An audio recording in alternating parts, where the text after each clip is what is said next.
The good life for Confucianism involves the pursuit of compassionate social relations.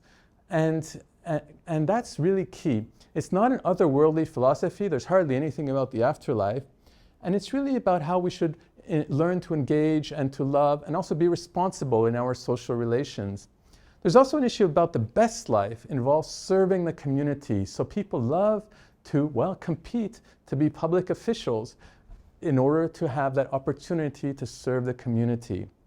Another value which has been revived is the value, in Chinese it's li. In English we can translate as ritual propriety. The idea is that we can use laws to regulate people, to stop them from doing bad things, but if we really want to have a kind of harmonious society, that comes through informal mechanisms like rituals that generate a sense of community.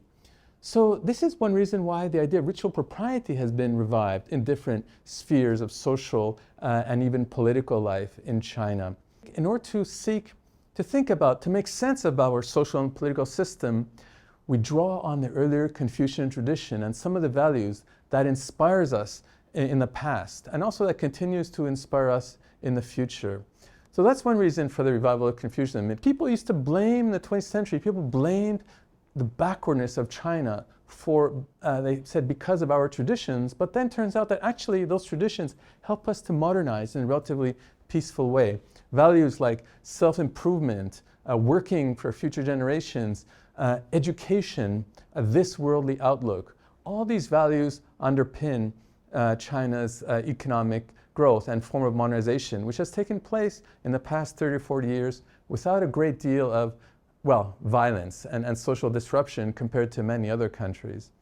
But also, frankly, economic growth tends to make people more individualistic, especially in a capitalist influenced economy. So there's a need, people worry about excessive individualism in society. How do we counter that?